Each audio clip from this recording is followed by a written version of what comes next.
Shalom saudaraku, berjumpa kembali bersama dengan saya Pendeta Jakob Setio, masih dalam program Sapa Jemaat di Rumah. Kali ini kita akan bersatu bersama-sama, mari kita berdoa.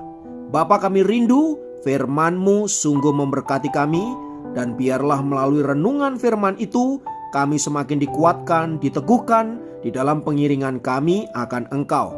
Kami siap diberkati. Terpujilah namamu kekal selama-lamanya. Dalam nama Yesus kami berdoa. Haleluya. Amin.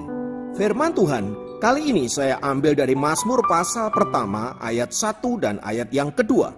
Saya ulangi, Mazmur pasal pertama ayat 1 dan ayat yang kedua berkata, "Berbahagialah orang yang tidak berjalan menurut nasihat orang fasik, yang tidak berdiri di jalan orang berdosa, dan yang tidak duduk dalam kumpulan pencemooh, tetapi yang kesukaannya ialah Taurat Tuhan, dan yang merenungkan Taurat itu siang dan malam." Haleluya. Saudaraku yang dikasihi Kristus, pernahkah Anda memperhatikan kehidupan satwa yang bernama burung? Perhatikan, burung biasanya akan berkumpul atau bersekutu dengan kelompoknya yang sesama dengan jenisnya. Kalau burung gagak, dia akan kumpul dengan burung gagak. Burung gereja akan kumpul dengan burung gereja. Burung kenari akan kumpul dengan burung kenari, kutilang, dan lain sebagainya. Intinya, mereka akan hidup secara berkelompok dengan sejenisnya.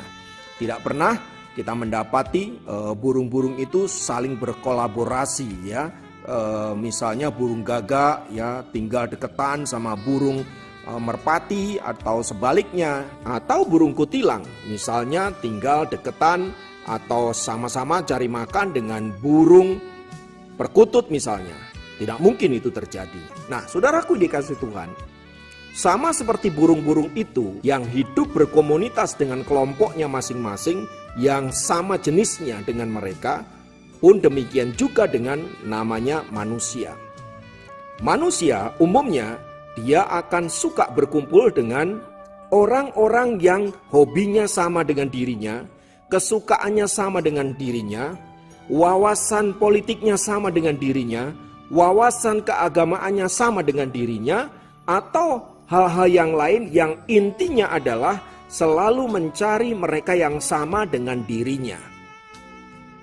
Para penjahat misalnya, dia akan lebih suka berkumpul dengan para penjahat juga. Demikian juga dengan orang-orang yang baik, dia akan senang berkumpul dengan orang-orang yang baik.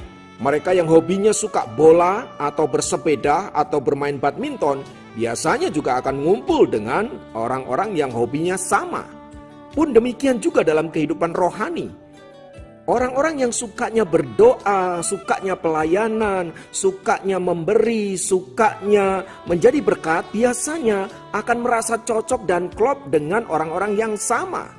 Mereka senang melakukan aktivitas itu bersama-sama, misalnya beraktivitas secara sosial, ya, memberikan sumbangan-sumbangan. Mereka suka melakukan aksi sosial bersama-sama karena kesukaannya sama, menolong orang. Ya, entah memberi makan orang miskin bersama-sama, mengunjungi yatim piatu di panti-panti asuhan, mengunjungi para jompo di panti-panti jompo misalnya, dan lain sebagainya. Intinya saudara-saudara, semua orang suka dan senang berkumpul dengan orang-orang yang sejenis dengan dirinya. Ternyata saudaraku, firman Tuhan juga berkata demikian. Tadi sudah kita baca saudara-saudara, di sana dikatakan apa? Berbahagialah orang yang tidak berjalan menurut nasihat orang fasik. Artinya dengan kata lain, kita diminta untuk apa saudara? Untuk tidak berkomunitas dengan orang-orang fasik yang akan mempengaruhi hidup kita. Ingat saudara-saudara, firman Tuhan berkata, pergaulan yang buruk dapat merusak kebiasaan yang baik. Artinya dengan kata lain, kalau kita bergaul dan mendengarkan nasihat para orang-orang fasik, maka kita akan menjadi fasik dengan sendirinya. Dan dilanjutkan firman Tuhan tadi berkata, yang tidak berdiri di jalan orang berdosa, dan yang tidak duduk dalam kumpulan pencemooh. Saudara perhatikan bagian firman Tuhan tadi. Di sana dikatakan apa? Tidak berdiri di jalan orang berdosa. Artinya tidak kompromi, tidak menjadi bagian dari orang-orang berdosa itu. Dan yang tidak duduk artinya menjadi bagian dari komunitas para pencemooh. Semua ini saudaraku mau menggambarkan bahwa bagaimana kita bergaul akan menentukan siapa kita. Kalau kita bergaul dengan orang-orang yang punya visi besar, orang-orang yang punya mimpi besar, orang-orang hebat, orang-orang yang berani fighting dengan hidupnya, berani berjuang dalam hidupnya, maka kita juga akan menjadi sama seperti itu. Sebaliknya kalau kita kumpul sama orang-orang yang skeptis, orang-orang yang selalu berkata, nggak mungkin, nggak bisa, sudahlah kita begini-begini aja, sudah terima aja hidupmu, syukurin dan lain sebagainya. Maka kita juga akan menjadi seperti itu saudara-saudara. Demikian juga dalam kehidupan spiritual kita. Kalau kita berkomunitas dengan para pengkritik, maka kita juga akan menjadi para pengkritik. Kalau kita berkomunitas dengan para penonton, nggak melakukan apa-apa, ya kita juga akan menjadi sama seperti itu. Sebaliknya ketika kita bersekutu dengan para pelayan-pelayan Tuhan, orang-orang yang punya hati melayani, orang-orang yang punya hati memberi, orang-orang yang punya hati memotivasi orang lain, orang-orang yang senantiasa rindu menjadi berkat, maka kita juga akan terarah ke sana, saudara. Itulah sebabnya, saudaraku, pergaulan itu penting. Bersama dengan siapa kita berkumpul akan mempengaruhi siapa kita di kemudian hari. Dari bagian firman Tuhan ini kita dapat memetik pelajaran betapa kita penting untuk memilah dan memilih teman.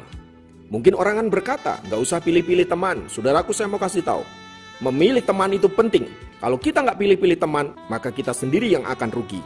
Saat kita berkata nggak usah pilih-pilih teman, bergaul sama siapa saja, sebenarnya kita sudah menentukan tentang pilihan kita sendiri, yaitu bergaul dengan siapa saja. Itu artinya itu pilihan kita sendiri. Nah, saudaraku dikasih Tuhan, yang terpenting di sini mari kita perhatikan bagian terakhir dari firman Tuhan tadi.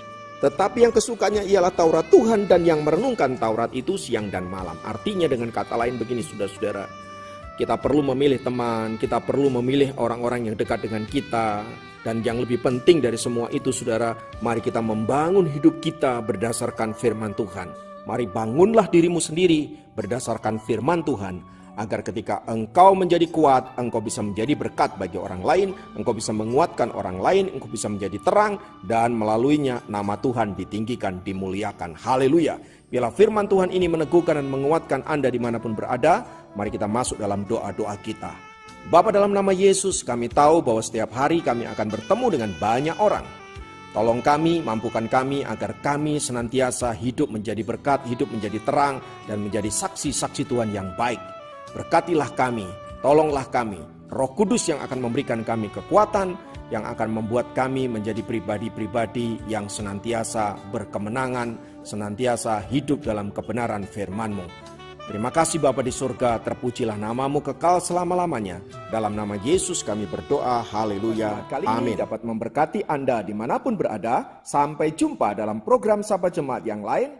Tuhan